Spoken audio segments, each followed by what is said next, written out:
Welcome, and thank you for joining me. This is a case with cataract surgery with miLOOP in a 19mm eye. These eyes are at extremely high risk of aqueous misdirection or malignant glaucoma.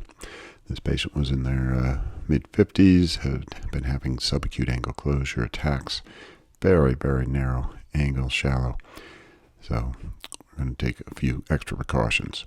This is the first one. I'm going to be really slow and meticulous with the wound because I've got very little space between the cornea and the anterior capsule. Notice the viscoelastic is in the eye and the trypan is done under the viscoelastic, not under air. And this is because when the air bubble releases, the chamber collapses suddenly and then the eye can go into malignant. So we want to avoid that kind of shock. This is my viscoat, which goes in last in these cases. This is really important because if you put the viscoat in first and then do your trypan, it will stain the viscoat and you won't be able to see. The capsule was very, very thick. I did not show it, but I tried with the Rex's forceps first and it didn't work at all. I had to use the cystotome. This is a technique where the Rex's is made completely underneath the iris. We're not going to see the leading edge at all. I'm going to do my normal circular motion. The tip of the forceps goes in the direction I need, even when it goes out of view. There's something about folding the capsule under the iris that just keeps it very controlled and tame.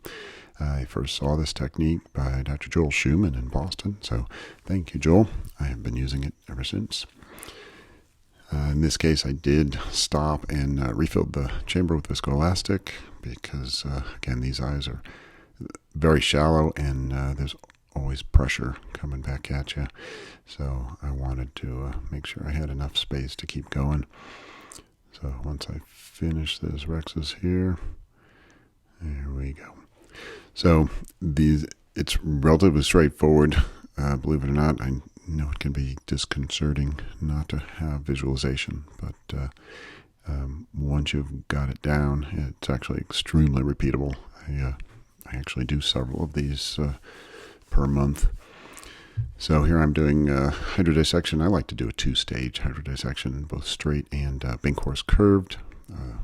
There are certainly other techniques, but I just prefer to have a very good hydrodissection before I put in the miLOOP. The last blast of viscoelastic, and then we're going to use our miLOOP. So this is a two-handed technique. I don't use a second instrument. The loop is dragged along the intercortex, so it goes under the capsule, even though I cannot see the capsule edge. And then the proximal part of the loop will go out first, and then that's where you mark it so that you can let the distal loop extend all the way. And just before you do your rotation, let the entire device rest on your hand without grabbing it at all, so that it'll self-center. Then you gently turn, and here the visualization is terrible. Normally we do get to see a good flash of the wire. I believe that's a small one coming through here. And it's hard to tell, just terrible visualization with the small pupil. But you can always know where the loop is based on the position of the handpiece. And if you just wait and give it some time, the loop will follow the handpiece. Then we'll reinflate with viscoelastic. I don't always do this. In this case, the chamber did collapse on me, so I had to. But sometimes I can get away with doing both of my loops back to back.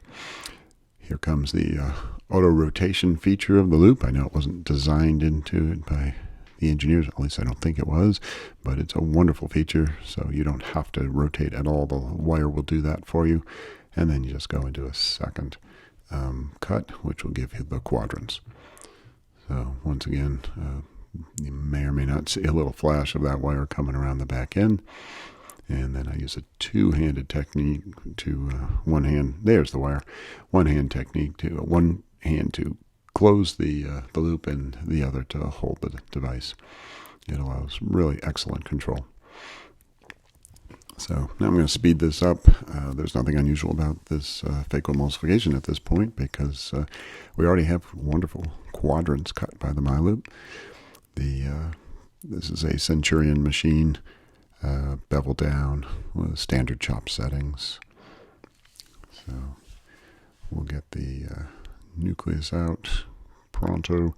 It is important to work reasonably quickly with these eyes because of the risk of malignant. So I like to try and get in and out without any fussing around.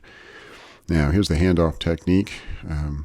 Put in the viscoelastic before withdrawing the phaco instrument. And again, I want to credit Uday Devgan and Ike Ahmed are the two people who I've seen do this first. And I thank them. It is a really valuable technique. Those are the final parameters if anyone's interested. Then we've got the irrigation aspiration. I'm going to speed that up as well because it's not super interesting. Did have to use the Kugelin, of course, to see where stuff is because the pupil's just getting smaller and smaller as this case continues. And that's very common in these cases. You may wonder why I wouldn't use hooks or a ring. It's because there is no room. This is a less than 2 millimeter interior chamber. And if you try to put a ring in there, it'll just get in the way. And if you try to put hooks in, there will be no room for your phaco. So it's just not something that's very useful and not even necessary, really. This technique is extremely repeatable. I do several of these a month. So now I go in with the capsule polishing, even though, again, it's kind of a blind procedure. I take a little peek at the capsule. There we go. I want to see where the edge is, put it right underneath, and kind of keep in the same plane. Just do this from muscle memory. There it is. You can see the pupil has gotten even smaller, and now we're ready for the lens. This is a 35 diopter SA60 AT lens, and it's just going to muscle its way in there. And these are really straightforward to put in. It's not a problem at all. You can see the lens just takes over and moves itself in there. So now that we have our lens in, we're going to do our final handoff after the IA.